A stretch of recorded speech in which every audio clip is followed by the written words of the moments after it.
Well, hello again, everybody. Welcome to day 2 of our daily Bible reading plan. We're really excited for this journeying through the Bible in 1 year. Today, we are going to continue on in Genesis.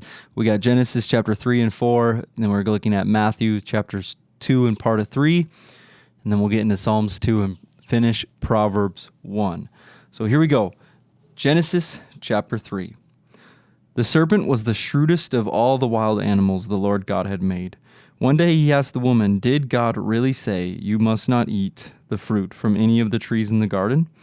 "Of course, we may eat fruit from the trees in the garden," the woman replied.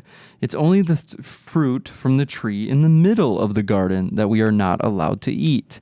God said you must not eat it or even touch it. If you do, you will die." "You won't die," the serpent replied to the woman. "God knows that your eyes will be opened as soon as you eat it, and you will be like God, knowing both good and evil." The woman was convinced. She saw that the tree was beautiful and its fruit looked delicious, and she wanted the wisdom it would give her. So she took some of the fruit and she ate it. Then she gave some to her husband who was with her, and he ate it too. At that moment their eyes were opened, and they suddenly felt shame at their nakedness. So they sewed fig leaves together to cover themselves. When the cool evening breezes were blowing, the man and his wife heard the Lord God walking about in the garden, so they hid from the Lord God among the trees. Then the Lord God called to the man, "Where are you?" He replied, "I heard you walking in the garden, so I hid. I was afraid because I was naked." "Who told you you were naked?" the Lord God asked. "Have you eaten from the tree whose fruit I commanded you not to eat?" The man replied, "It was the woman you gave me who gave me the fruit, and I ate it." Then the Lord God asked the woman, "What have you done?" "The serpent deceived me," she replied. "That's why I ate it." Then the Lord God said to the serpent, "Because you have done this, you are cursed more than all animals, domestic and wild. You will crawl on your belly, groveling in the dust as long as you live. And I will cause hostility between you and the woman, and between your offspring and her offspring. He will strike your head, and you will strike his heel." Then he said to the woman, "I will sharpen the pain of your pregnancy, and in pain you will give birth. And you will desire to control your husband, but he will rule over you." And to the man he said, "Since you listened to your wife, and you ate from the tree whose fruit I commanded you not to eat, the ground is cursed because of you. All your life you will struggle to scratch a living from it. It will grow thorns and thistles for you, though you will eat of its grains. By the sweat of your brow will you have food to eat, until you return to the ground from which you were made. For you were made from dust, and to dust you will return." Then the man, Adam, named his wife Eve, because she would be the mother of all who live. And the Lord God made clothing from animal skins for Adam and his wife. And the Lord God said, "Look, the human beings have become like us, knowing both good and evil. What if they reach out, take fruit from the tree of life, and eat it? Then they will live forever." So the Lord God banished them from the Garden of Eden, and he sent Adam out to cultivate the ground from which he had been made. After sending them out, the Lord God stationed mighty cherubim at the east of the Garden of Eden, and he placed a flaming sword that flashed back and forth to guard the way to the tree of life. Now Adam had sexual relations with his wife Eve, and she became pregnant. When she gave birth to Cain, she said, "With the Lord's help, I have produced a man." Later she gave birth to his brother and named him Abel. When they grew up, Abel became a shepherd, and while Cain cultivated the ground, when it was time for the harvest, Cain presented some of his crops as a gift to the Lord. Abel also brought a gift, the best portions of the firstborn lambs from his flock. The Lord accepted Abel and his gift, but he did not accept Cain and his gift. This made Cain very angry, and he looked dejected. "Why are you so angry?" the Lord asked Cain. "Why do you look so dejected? You will be accepted if you do what is right, but if you refuse to do what is right, then watch out. Sin is crouching at the door, eager to control you. But you must subdue it and be its master." One day Cain suggested to his brother, "Let's go out into the fields." And while they were in the field, Cain attacked his brother Abel and killed him. Afterward, the Lord asked Cain, "Where is your brother? Where is Abel?" "I don't know," Cain responded. "Am I my brother's guardian?" But the Lord said, "What have you done? Listen, your brother's blood cries out to me from the ground. Now you are cursed and banished from the ground, which has swallowed your brother's blood. No longer will the ground yield good crops for you, no matter how hard you work. From now on, you will be a homeless wanderer on the earth." Cain replied to the Lord, "My punishment is too great for me to bear. You have banished me from the land and from your presence. You have made me a homeless wanderer. Anyone who finds me will kill me." And the Lord replied, "No, for I will give a sevenfold punishment to anyone who kills you." Then the Lord put a mark on Cain to warn anyone who might try to kill him. So Cain left the Lord's presence and settled in the land of Nod, east of Eden. Cain had sexual relations with his wife, and she became pregnant and gave birth to Enoch. Then Cain founded a city which he named Enoch after his son. Enoch had a son named Arad. Arad became the father of Mahujal. Mahujal became the father of Methuselah. Methuselah became the father of Lamech. Lamech married two women. The first was named Ada, and the second was named Zillah. Ada gave birth to Jabal, who was the first of those who raise livestock and live in tents. His brother's name was Jabal, the first of all who play the harp and the flute. Lamech's other wife, Zillah, gave birth to a son named Tubalcan. He became the expert in forging tools of bronze and iron. Tubalcan had a sister named Naamah. One day Lamech said to his wives, "Ada and Zillah, hear my voice. Listen to me, you wives of Lamech. I have killed a man who attacked me, a young man who wounded me. If someone who kills Cain is punished 7 times, then the one who kills me will be punished 77 times." Adam had sexual relations with his wife again, and she gave birth to another son. She named him Seth. For she said, "God has granted me another son in place of Abel, whom Cain killed." When Seth grew up, he had a son and named him Enosh. At that time, people first began to worship the Lord by name. Then we're going to head to the New Testament, Matthew chapter 2, starting in verse 13 today. It starts with the escape to Egypt.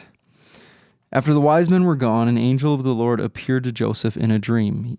"Get up, flee to Egypt with the child and his mother." The angel said, "Stay there until I tell you to return, because Herod is going to search for the child to kill him." That night Joseph left for Egypt with the child and Mary, his mother, and they stayed there until Herod's death. This fulfilled what the Lord had spoken through the prophets: "I called my son out of Egypt." Herod was furious when he realized that the wise men had outwitted him. He sent soldiers to kill all the boys in and around Bethlehem who were 2 years old and under, based on the wise men's report of the star's first appearance. Herod's brutal action fulfilled what God had spoken through the prophet Jeremiah. A cry was heard in Ramah, weeping in great mourning. Rachel weeps for her children, refusing to be comforted, for they are dead. When Herod died, an angel of the Lord appeared in a dream to Joseph in Egypt. "Get up," the angel said, "take the child and his mother back to the land of Israel, because those who were trying to kill the child are dead." So Joseph got up and he returned to the land of Israel, and with Jesus and his mother.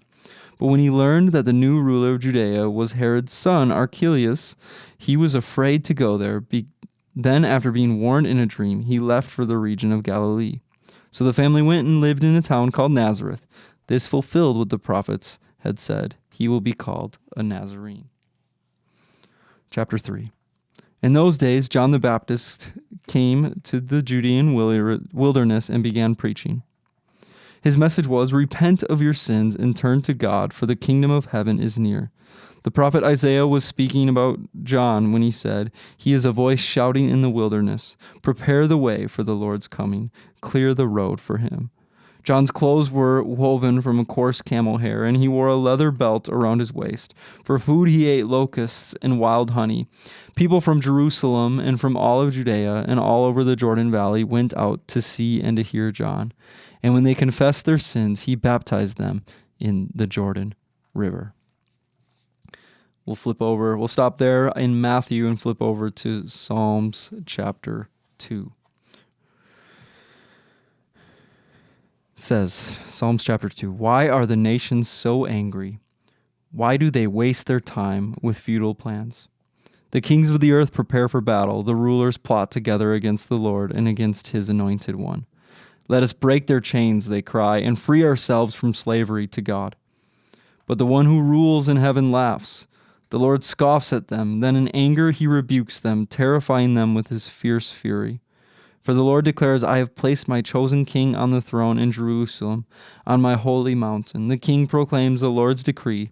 The Lord said to me, You are my son. Today I have become your father. Only ask, and I will give you the nations as your inheritance, the whole earth as your possessions. You will break them with an iron rod and smash them like clay pots. Now then, you kings, act wisely. Be warned, you rulers of the earth. Serve the Lord with reverent fear and rejoice with trembling. Submit to God's royal Son, or he will become angry and you will be destroyed in the midst of all your activities. For his anger flares up in an instant. But what joy for all who take refuge in him. And last but not least, we have Proverbs chapter 1, verses 7 through 9. It says, Fear of the Lord is the foundation of true knowledge, but fools despise wisdom and discipline. My child, listen, when your father corrects you, don't neglect your mother's instructions. What you learn from them will crown you with grace and be a chain of honor around your neck. Well, that's our Bible reading here for today, day 2. You guys made it through 2 days. I just want to continue to encourage you, make this a priority. I have my calendar here, so we can go ahead. We're going to cross out day 2 right there. It's an awesome, even just if it's psychological, a thing to be able to cross out what we read. You can see your progress. You can see where we need to go. Continue to schedule it. Make it consistent. That's the best way to start a new habit. And that's what we're looking to do. We're looking to start a habit of being in God's Word.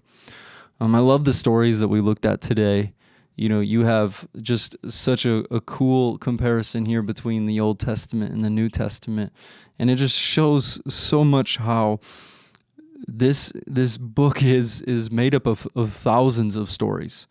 And you know, you can look at it individually as books and chapters and verses, but to really understand it and to get the picture that the Lord is painting through his word, it's one book, it's one story, it's one beautiful love letter to us, expressing God's love and expressing the desire that God has for a relationship with us. You know, we see in Genesis chapters 3 and 4, we see the fall of man. We see this beginning where they eat the fruit, the forbidden fruit. And we see them get cast out and feel the shame and how they wanted to, they wanted to run and hide instantly from what they had done. And they hide from the Lord, which seems a little ridiculous, right? They hide from the God who created that. He gave them everything that they need, but they were afraid. And I just, we can see right away in that chapter the Lord's judgment. And the Lord's judgment is real, and it's something that, we need Jesus. We need Jesus, otherwise, we will face the Lord's judgment without him, and we don't want that. But you see the Lord's judgment there, right? You see the penalty for Eve's actions, and you see the penalty for Adam's action. But if we look at it, we also see his grace and mercy right there. We see a foreshadowing of Jesus and with the serpent and the heel right there in that passage, but we also see God's grace and mercy.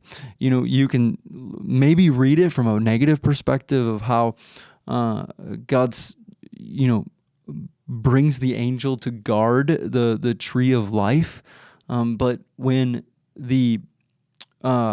when Adam and Eve ate from the tree of knowledge of good and evil, they opened themselves up to death, and they opened themselves up to sin. And if they would have then went and eaten from the tree of life, they would have been stuck there forever. So the Lord, in a punishment, in a way, cast them out of the garden and protected the tree of life so that they couldn't be stuck in their sin forever. And then he goes on to give us what we read about in Matthew, his son Jesus, who will one day die on a cross and be our Messiah. And I love I love John the Baptist and how when you read these two stories right next, you have Adam and Eve living in paradise. They have all the fruit that they could ever eat. And then you have John the Baptist who's preparing the way for the Messiah, and he's eating locusts in the wilderness. But we can really see that the Lord is at work and he's worthy. He's worthy. So wherever you are at, I just want to encourage you right now, whether you are in the wilderness eating locusts, or you're in a pretty good place, or you're in a struggle, I just want to encourage you that the Lord loves you. He's worthy. He's worth these 15, 20 minutes to press into Scripture. And I'm praying that the Lord is going to speak to you and also speak to me through this time as we journey through our readings and we take this journey together. So that's day 2. I'm just going to pray for you, and I hope you guys have a wonderful day. So, Lord, we just thank you so much for your word. Lord, we thank you that we can go on this journey. Lord, I thank you for the stories already that you've done through this, Lord, and it's barely just begun. Father, we just pray that our hearts will be open to hear your word in the fullness of it. Lord, we pray that your message will penetrate deep and it will create change in us. Father, because we're not doing this so that we can stay the same, Lord. We're doing this so that we can become better disciples of you, or that we can know more about who Jesus is. Lord, we love you and we thank you so much that you've given us your word. In Jesus' name we pray. Amen.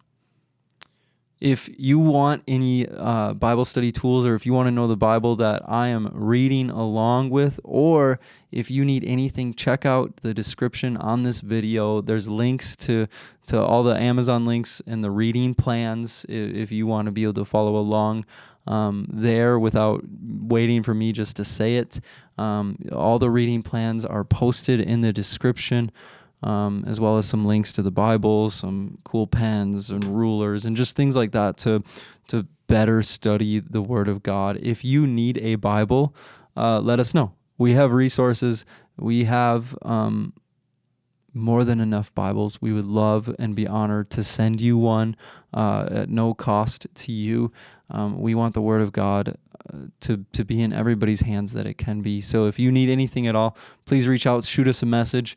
And we'll get you connected with a Bible. Thank you for joining us. We hope you have a wonderful rest of your day, and we will see you tomorrow for day 3.